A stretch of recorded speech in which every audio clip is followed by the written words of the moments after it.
నా పేరు సోనియా, చెప్పు. నా పేరు సోనియా. ఇప్పుడు బిజినెస్ నడుస్తున్నాయి. నేను జొన్న రొట్టెలు అమ్ముతా. ఇప్పుడు వ్యాపారం మంచిగా అవుతున్నాయి.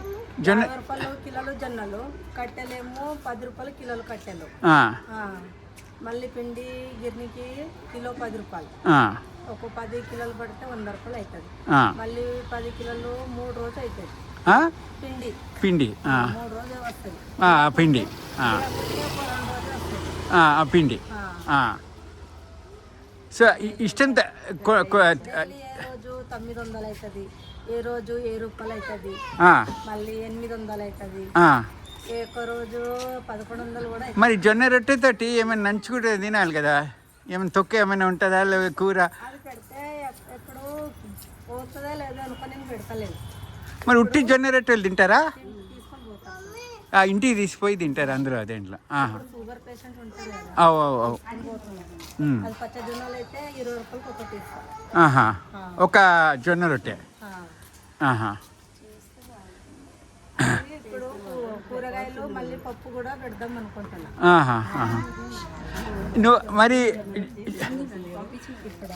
జొన్న రొట్టెలు ఎందుకు అనుకున్నావు? నువ్వు అదేంటి మిరపకాయ బజ్జీలు పెట్టచ్చు, లేకపోతే అది ఇప్పుడు మొత్తము ఏరియాలో అయింది సార్, అది గిరాకు ఎక్కువ ఉండదు. ఏది మిగతా బజ్జీలు అవి ఇప్పుడు అది పోతే మంచిగా పోతే ఖరాబ్ అయ్యి.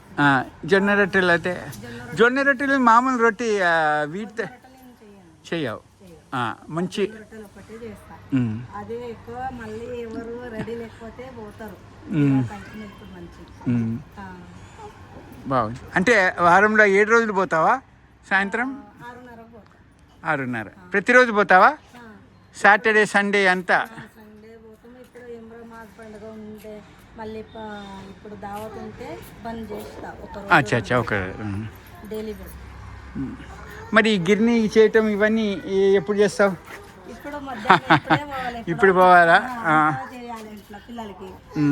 నేనే మళ్ళీ జొన్నలు తీసుకొని రావాలి. అలా చూసి జొన్నల్లో చూసి మళ్ళీ గిర్నీకి ఇచ్చేసి పిండి తీసుకుని వచ్చినాక మళ్ళీ జలడ పట్టాలి. కట్టెలు మా ఆయన అయితే తీసుకుని వస్తారు. కట్టెల మీద చేస్తున్నావు, స్టవ్ అక్కర్లే. బాగుంది. ఇంట్లోనే చేస్తావు, అక్కడ తీసుకెళ్ళి పెడతావు?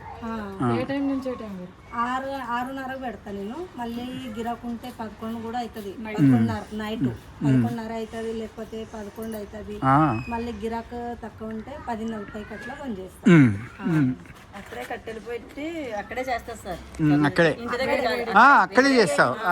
వేడి వేడిగానే ఉంటాయి. మరి అది ఇంటికి తీసుకెళ్ళి ప్యాకెట్లో ఏమైనా పెడతావా? మరి కాగితంలో చుట్టి ఇస్తావా? ఎట్లా తీసుకెళ్తారు? పేపర్లో చుట్టూ పెడతావు. ఎంతమంది అమ్మ పిల్లలు నీకు? అరే క్యా బాత్ హై. మీ ఆయన ఎక్కడ పని చేస్తాడు కదా? హోటల్లో పని, టిఫిన్ సెంటర్. సో నీ సంపాదన చాలా ముఖ్యం. బాగుంది. సో ఈ బండి ఇవ్వటం వల్ల మంచి లాభమా? బాగానే ఉన్నదా? మంచిది. నాకు ఇప్పుడు ఇంత మధ్యలో నాకైతే బాగా కష్టమైంది. ఇప్పుడైతే బండి వచ్చినప్పుడు 3 పిల్లలు కదా? చిన్న పిల్లలా? ఒకడేమో 10 సంవత్సరం ఉండి పెద్దోడు, చిన్నోడేమో ఇప్పుడు 6 నడుస్తున్నాయి, 6 సంవత్సరం. బిడ్డ ఏమో 5 నడుస్తున్నాయి.